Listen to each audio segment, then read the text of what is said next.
Suportado rin ni Senator Bongo ang Senate Bill 1587, ang panibagong panukalang batas na nagtatakda ng panibagong petsa ng first regular election sa BARMM.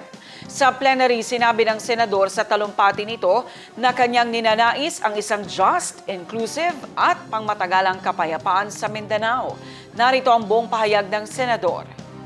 Mr. President, I rise to co-sponsor this measure resetting the first regular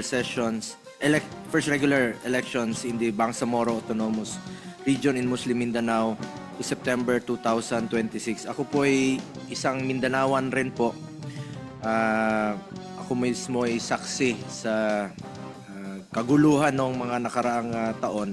Mr. President, I support our Majority Leader, Senator Mig Zubiri, who is also the sponsor of the Bangsamoro Organic Law.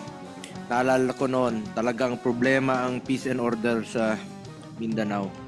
Talaga pong magulo talaga doon. Kaya naman po isa sa mga naging prioridad ni dating Pangulong Rodrigo Duterte ang pagsulong sa mga karapatan ng mga kababayan natin sa BARM. We want to have a just, inclusive, and long-lasting peace in Mindanao. Yan naman po ang aming pinangarap noon pa sa Mindanao. Katahimikan po.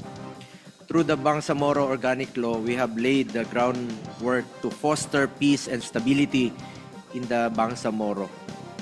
With that, Mr. President, with that said, we should also acknowledge that BARM needs our continued support.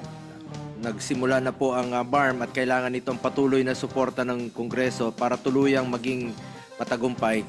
Mr. President, sana po ang postponement na ito ay sana ay para sa patuloy na maitaguyod ang kapayapaan at kaunlaran sa BARM.